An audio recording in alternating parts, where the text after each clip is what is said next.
हम ईमान रखते हैं अपने नबी पर।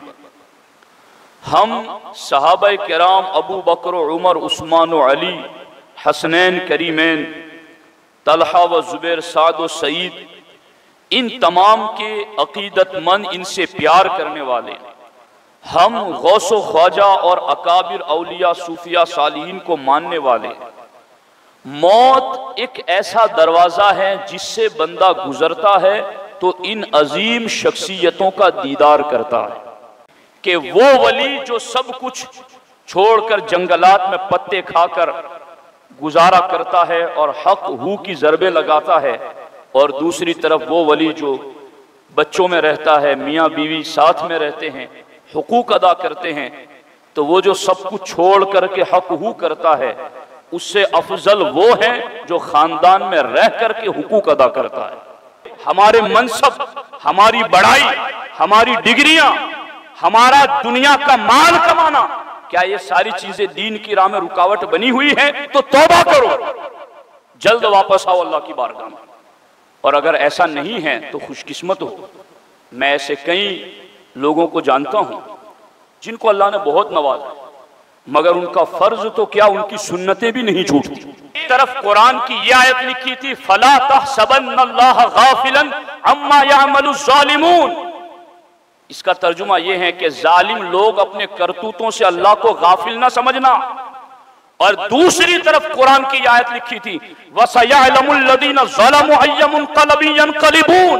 अनकरीब जालिम जान जाएंगे कि वो किस करवट पर पलटा खाते हैं। रहमतुल्लाहि व बरकातुहू। अल्हम्दुलिल्लाहि रब्बिल आलमीन वस्सलातु वस्सलामु अला सय्यिदिल अंबिया वल मुरसलीन व अला आलिहि व अस्हाबिहि अजमईन, अम्मा बाद, फ़अऊज़ु बिल्लाहि मिनश शैतानिर रजीम, बिस्मिल्लाहिर रहमानिर रहीम। बल तु'सिरूनल हयातद दुनिया वल आखिरतु खैरुन व अबका। सदक़ल्लाहुल अलीयुल अज़ीम व सदक़ रसूलुहुन नबियुल अमीनुल मुख्तारुल करीमुर रऊफ़ुर रहीम।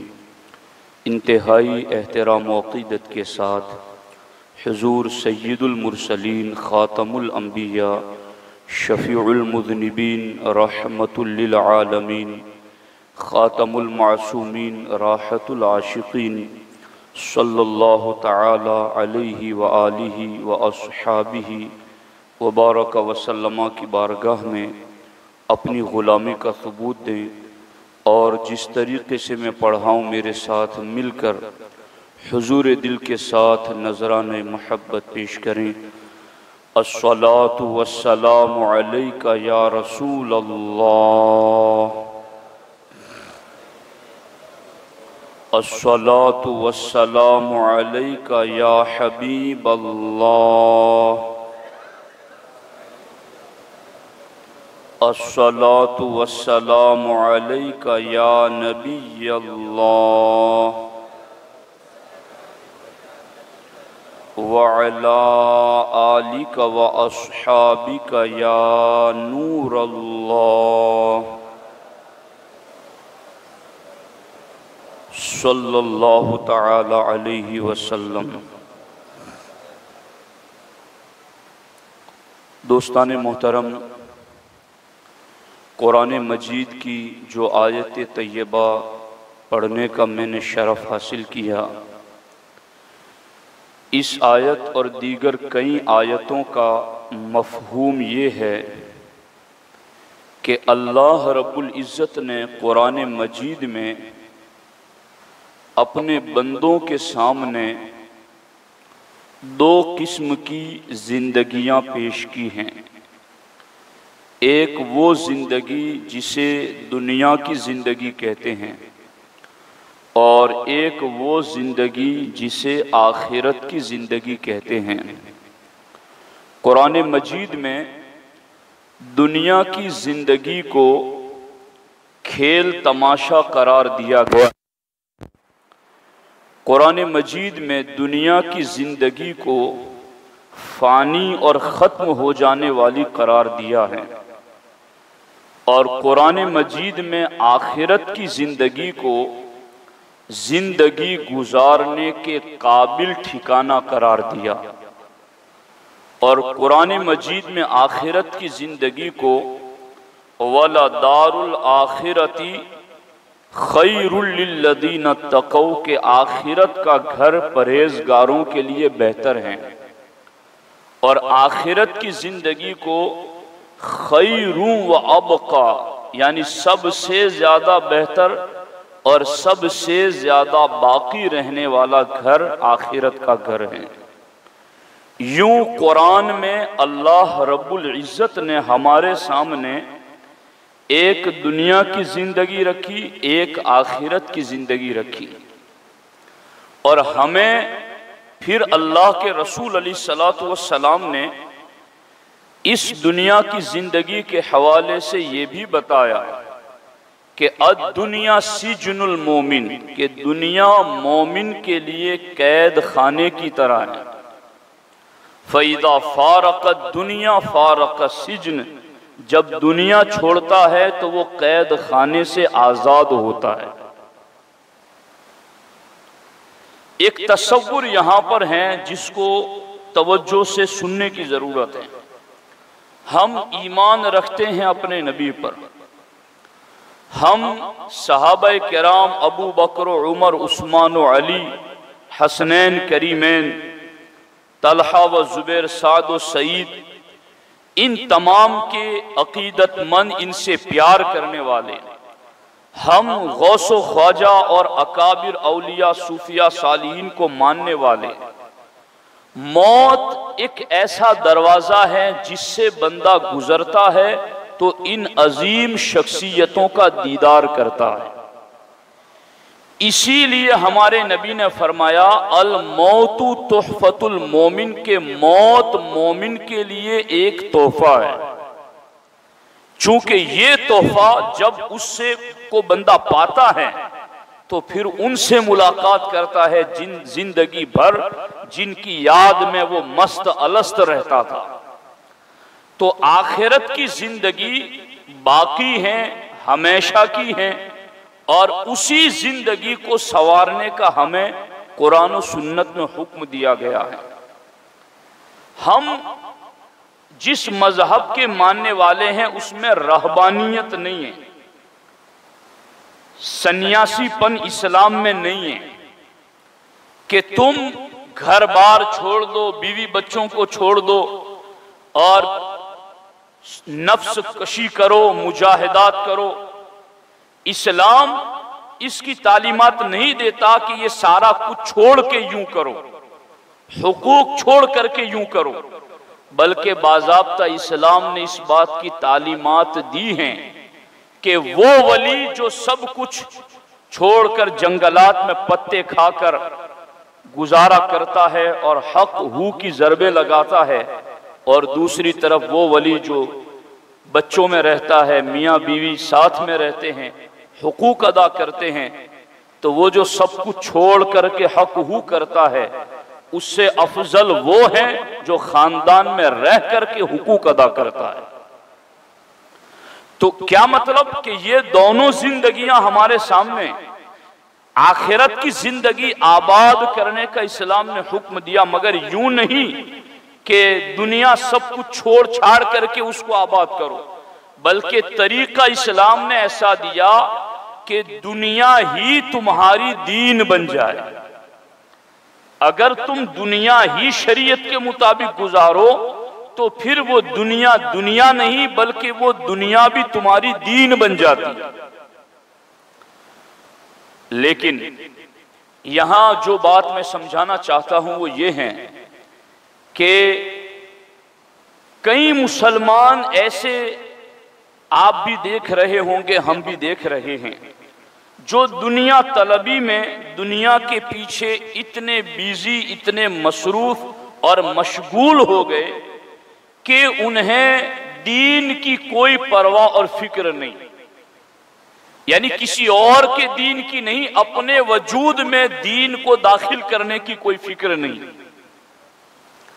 ये इतने दुनिया कमाने में मशगूल हो गए हैं कि इन्हें 5 वक्त की नमाज की फिक्र नहीं, कहीं इससे आगे बढ़े हुए कि उन्हें जुमा तक की फिक्र नहीं, कहीं ऐसे बढ़े हुए कि जिन्हें कलमा तक याद नहीं, कहीं इतने डूब गए दुनिया में कि उन्हें दीन तरक्की में रुकावट नजर आता है माज़अल्लाह, और कहीं उससे भी आगे बढ़ गए कि वो दीन पर सवाल करते, दीन पर एतराज करते कि भला ऐसा कैसे हो सकता है, भला ऐसा कैसे हो सकता है।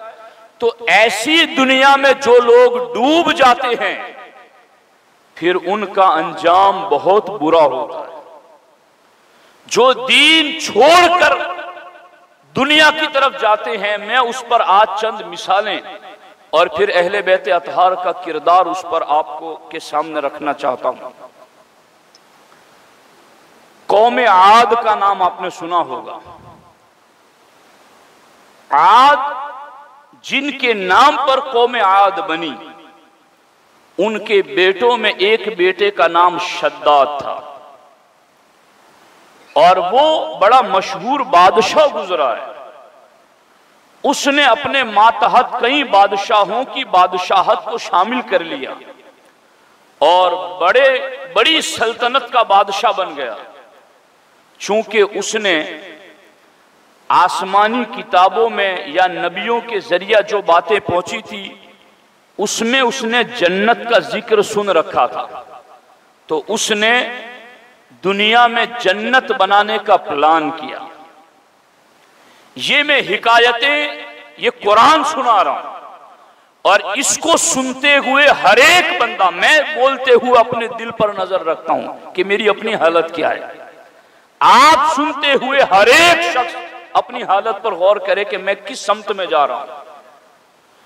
शद्दाद ने जन्नत बनाने का प्लान किया अपने एतबार से दुनिया में, तो उसने एक शहर बसाया और उस शहर में महल बनाए। हर महल में ईंट सोने चांदी की रखी और महल के पीलर जबरजद और याकूत के सुतून, जमीन पर संगरेजों की जगह उसने मोती आबदार बिखेर दिए। हर महल के इर्द गिर्द नहरें जिसमें हीरे जवाहरात भरे हुए थे। अपने खुशनुमाई के लिए दरख्त बनाए और उसने अपने एतबार से बज़ामे खेश जन्नत बनानी चाहिए। जब जन्नत तो बन नहीं सकती, जन्नत के तो जो औसाफ बयान किए गए हैं कि जन्नत में नहरें हैं दूध की, तो ये दुनिया वाला दूध नहीं, शहद की तो दुनिया वाला शहद नहीं, शराबन तहूरा की तो इसकी कोई मिसाल नहीं। हमारे नबी फरमाते हैं हकीकत में जन्नत कैसी है, न किसी आंख ने देखी, न किसी कान ने सुनी, न किसी दिल पर उसका ख्याल तक गुजरा। ये तो सिर्फ तुम्हें समझाने के लिए मिसालें दी गई कि जन्नत में ये सब कुछ है। तो खैर, इसने अपने एतबार से मसनूई जन्नत बनाना चाहा और फिर जब बन गई, उसके कारिंदों ने खबर की कि अब बन गई हैं, आप आ जाएं। अपने लाओ लश्कर के साथ उसमें जाने के लिए निकला।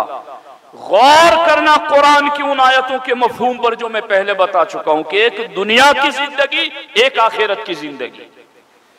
जो दीन छोड़कर, आखिरत छोड़कर दुनिया बसाने चले, अंजाम गौर करना उनका कि क्या हुआ। 1 मील की दूरी पर अभी था, कदम भी न रख सका अपनी मसनूई जन्नत में। एक गरजदार आवाज आई, अपने लश्कर समेत फना हो गया।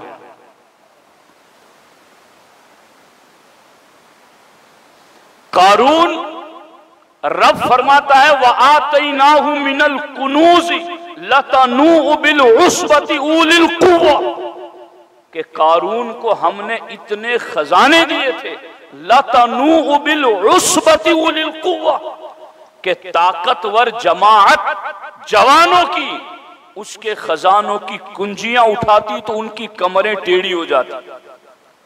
खजाने नहीं, सोने चांदी नहीं, बल्कि उन खजानों की कुंजियां उठाते उठाते उनकी कमरें दोहरी हो जाती।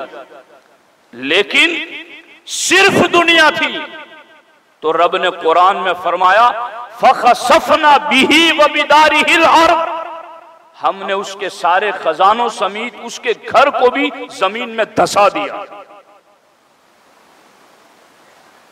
ये है दीन छोड़कर दुनिया बसाने वाले, ये है दीन पर एतराज करके दुनिया बसाने वाले, ये है दीन को दुनिया की तरक्की में रुकावट समझने वाले, अल्लाह व रसूल के फैसलों पर अपनी अक्ल के घोड़े दौड़ाने वाले तबाह हो गए, निशाने इबरत बन गए, फना हो गए, जिल्लत की मंजिल तक पहुंच गए। आज कोई इज्जत के साथ उनका नाम लेवा मौजूद नहीं है, इसलिए कि ये दुनिया की तरफ जाने वाले। और यहां मैं एक लतीफ बात आपको बता दूं, हजरत सैयदुना अमीर मुआविया रदी अल्लाह ताला अन्हु के दौरे खिलाफत में हजरत अब्दुल्ला इब्न क़िलाबा सहाबी रसूल हैं, उनका ऊंट गुम हो गया था। तो ऊंट तलाश करने के लिए अदन के जंगलात से गुजरते हुए शद्दाद की उसी मसनूई बनाई हुई जन्नत तक वो पहुंच गए। अंदर गए तो देखा कि यहां तो कोई है ही नहीं, हीरे जवाहरात और सब कुछ, लेकिन कोई इंसान नहीं। उन्होंने वहां से कुछ जवाहरात बतौर गवाही के उठाए कि मैं यहां पहुंच कर के आया हूं। अमीर मुआविया तक गए, बात पहुंचाई, मैं ऐसा शहर देखकर आया हूं, ये मोती वहां से लेके आया हूं। हजरत अमीर मुआविया रदी अल्लाह ताला अन्हु ने हजरत काब अहबार को बुलाया। ये काब अहबार कौन थे? आसमानी किताबों के आलिम, हजरत उमर के हाथ पर ईमान लाए। और बार बार हजरत उमर भी उनसे आसमानी किताबों में क्या लिखा है वो पूछा करते थे कि काब ये बताओ कि आसमानी किताबों में इसके हवाले से क्या लिखा है। हजरत काब को बुलाया हजरत अमीर मुआविया ने और कहा कि क्या तुमने ऐसे शहर के बारे में कुछ पढ़ा है? का इरमदातिल इमाद अल्लती लम युखलक मिस्लुहा फिल बिलाद, कुरान में भी शहर का जिक्र है और आसमानी किताबों में भी उस शहर का जिक्र है। और ए अमीर मुआविया, मैं जानता हूं कि उस शहर में आपके दौरे खिलाफत में एक मुसलमान जाएगा, उसकी आंखें नीली रंग की होंगी, उसका कद छोटा होगा, उसके दोनों अबरुओं में से एक अबरू पर काला तिल होगा। अभी काबे अहबार बयान कर ही रहे थे कि अब्दुल्ला इब्न क़िलाबा की एंट्री हुई तो देखकर कहा, ए मुआविया, तुम्हारे दौरे खिलाफत में जो मुसलमान उस मसनूई जन्नत तक पहुंचने वाला था, उसकी सारी अलामतें अब्दुल्ला इब्न क़िलाबा में मौजूद हैं। कहा, जब तुम कह रहे हो तो अब मैं तुम्हें बता दूं, ये वहां जा करके आए हैं। तो ये कोई मन गढ़ंत नहीं, ये तो कुरान है। मगर बाद में भी इसके शवाहिद हजरत अमीर मुआविया के दौर में मिले, वो फना हो गए, खत्म हो गए, जो सिर्फ और सिर्फ दुनिया की तरफ चले। अब हमें गौर करना है कि हमारी सुबह शाम, हमारे ओहदे, हमारे मनसब, हमारी बड़ाई, हमारी डिग्रियां, हमारा दुनिया का माल कमाना, क्या ये सारी चीजें दीन की राह में रुकावट बनी हुई है? तो तौबा करो, जल्द वापस आओ अल्लाह की बारगाह में। और अगर ऐसा नहीं है तो खुशकिस्मत हो। मैं ऐसे कई लोगों को जानता हूं जिनको अल्लाह ने बहुत नवाजा, मगर उनका फर्ज तो क्या, उनकी सुन्नतें भी नहीं छूटती। वो इतने पाबंद, रब ने नवाजा भी उन्हें खूब है। तो नसीहत हासिल करो ऐसी चीजों से कि ये दुनिया फानी है। बहुत सारे कल हम में थे, आज नहीं है, आज है कल नहीं होंगे। दीन के साथ जो जुड़ेगा वो बाकी रहेगा। करबला ने इस पर भी हमें पैगाम दिया है।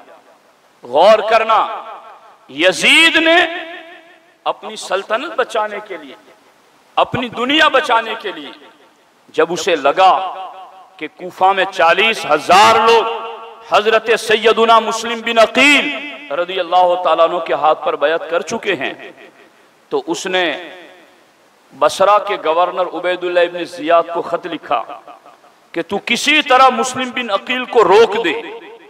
अगर तूने रोक दिया तो मैंने जिस तरह तुझे बसरा का गवर्नर बनाया, कूफा का भी बना दूंगा, कूफा का भी गवर्नर बना दूंगा। अब एक दूसरे पूरे सूबे की सल्तनत का खुमार ज़हन पर छा गया। मेरी हुकूमत और मेरा हुक्म सल्तनत का रकबा बढ़ जाएगा। मैं अभी तक बसरा का था, अब कूफा का भी गवर्नर बन जाऊंगा। चल पड़ा कूफे की तरफ, और कूफा जाकर फिर करबला में जिनको भेजना था तो अम्र बिन साद को बुलाया, और अम्र बिन साद को क्या कहा कि अगर तूने हुसैन इब्ने अली रदियल्लाहु ताला अन्हुमा को रोक दिया तो मैं तुझे रय के इलाके की हुकूमत दे दूंगा। देखो ये दुनिया कि इधर यजीद उबैदुल्लाह इब्ने जियाद को कूफा की गवर्नरी की बात कर रहा है, और उबैदुल्लाह इब्ने जियाद अम्र बिन साद को रय के इलाके की हुकूमत का लालच दिला रहा है, और दोनों इस दुनिया में डूबे हुए, जिसको कुरान कहता है लहवु व लईब। ये तो खेल तमाशा है, जल्द खत्म हो जाने वाली चीजें, लेकिन इन्होंने इस दुनिया को हमेशगी वाला समझा कि कोई नहीं, हमें तख्त व ताज मिलेगा, हुकूमत मिलेगी, सल्तनत मिलेगी। और फिर वो भी हुआ कि जब इमाम हुसैन का सर लेकर यजीदी शाम जा रहे थे, रास्ते में एक राहिब, ईसाइयों का चर्च, वहां राहिब ने देखा कि ये लोग कुछ सर हैं, औरतें इनको लेके जा रहे हैं, तो पूछा, पता चला कि ये खानदान नबूवत की मुखद्दरात पाकीज़ा खवातीन हैं और ये सरे इमाम हुसैन हैं। तो उस राहिब ने कहा कि तुम एक रात के लिए ये सर मुझे दो और इन बीवियों की खिदमत का मुझे मौका दो। कहा हम ऐसे कैसे दे दें? तो राहिब ने कहा कि मैं तुम्हें 10,000 सोने के सिक्के दीनार दूंगा, एक रात तुम मुझे सरे इमाम दे दो। वो तो पहले ही से दिरहमो दीनार के बंदे थे, वो तो पहले ही से दुनिया तलब करने के लिए निकले थे। 10,000 सोने के सिक्के, इनके मुंह में राल टपकने लगी। अब तो हम आगे जाकर के भी हमको कयाम तो करना ही है, रात को यहीं रुक जाते, 10,000 दिरहम मिल जाएंगे। 10,000 दीनार ले लिए। वो रात को सरे इमाम को लेकर बैठा, खवातीन की खिदमत की। सरे इमाम पर उसने इत्र लगाया, दीदार किया। रात का आखिरी पहर होते होते उसने क्या देखा कि सरे इमाम पर आसमान से नूर बरस रहा है। इतना बरसा कि ईसाई के दिल का कुफ्र भी धुल गया और वो कलमा पढ़ के मुसलमान हो गया। सुबह हुई, यजीदियों ने सर तलब किया, दे दिया उसने, रकम भी अदा कर दी। अब ये दुनिया कमाने वाले लेकर के चले, एक मंजिल दूर जाकर के इन्होंने कहा कि अब हम जरा पैसे बांट लें, कि दीनार हैं तकसीम कर लें। थैलियां खोली तो सारे दीनार ठेकरियां बन चुके थे, और एक तरफ कुरान की यह आयत लिखी थी, फला तहसबन्नल्लाह गाफिलन अम्मा यअमलु ज़ालिमून।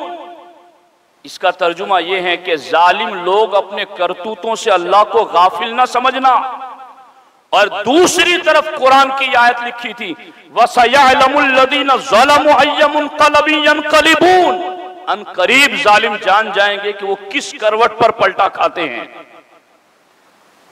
ये आयतें हमें भी तो याद दिला रही कि दीन छोड़कर अगर दुनिया और दीन पर एतराज, दीन पर सवाल, तो फिर गौर करना इस अंजाम को। अब अंजाम क्या हुआ? यजीद भी मिट गया, जिल्लत की मौत मर गया। उबैदुल्लाह इब्ने जियाद 5 साल गुजरने के बाद ठीक जिस दिन इमाम हुसैन का सर कूफा में दारुल खिलाफत में था, उसी दिन 5 साल गुजरने के बाद उबैदुल्लाह इब्ने जियाद का सर उसी जगह रखा हुआ था। और तिरमिजी शरीफ की हदीस में है, एक सांप आया सरों को सूंघता सूंघता, उबैदुल्लाह इब्ने जियाद के सर के नाक के नथने से अंदर दाखिल हो गया, फिर मुंह से निकला, चला गया, फिर आया, 3 मरतबा इस तरीके से आया। भरे मजमे में सारे लोगों ने देखा।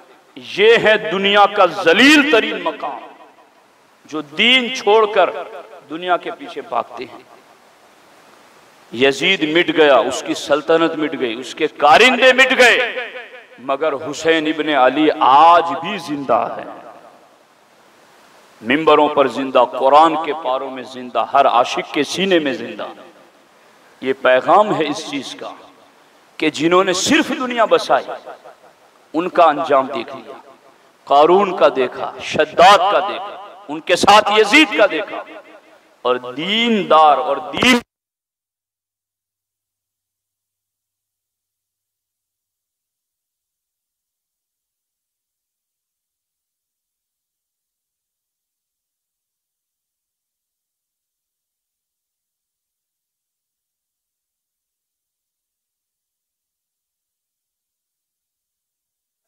दुनियादारों को बताए, जिस रब के लिए हम कर रहे हैं वो हर खुले छुपे को जानता है, और जजा और बदला देने वाला वही रब है। इसलिए दीन बाकी है, जो इसके साथ जुड़ेगा वो भी बाकी रहेगा। दीन गैर फानी है, जो इस दीन के साथ जुड़ेगा वो भी फना से बच जाएगा। दीन का चर्चा बाकी रहेगा, जो इस दीन के साथ जुड़ेगा रब उसका भी चर्चा बाकी रखेगा। इसलिए साथियों, करबला की दास्तान हमें इस तरफ भी बताती है कि दो घर हैं, एक दारे दुनिया, एक दारे आखिरत। हमें किस तरफ जाना है हमें सोचना है, और जिस तरफ कोई गया है वो किस अंजाम तक पहुंचा वो भी मैं आपको सुना चुका हूं। इसलिए नसीहतें हैं, कुरान कहता है वज़क्किर फ़इन्न ज़िक्रा तनफ़उल मोमिनीन, नसीहत करो इसलिए कि नसीहत ईमान वालों को नफ़ा देती है। इसलिए इससे नफ़ा उठाए, अपनी ज़िंदगी को हमें दुरुस्त करना है, और दुरुस्त है तो मज़ीद उसमें हुस्न पैदा करना है और अल्लाह का शुक्र अदा करना है, इस्तिक़ामत पर रखना है। अल्लाह करीम हम सबको अमल सालेह की तौफ़ीक़ अता फ़रमाए। अस्सलामु अलैकुम व रहमतुल्लाहि व बरकातहू।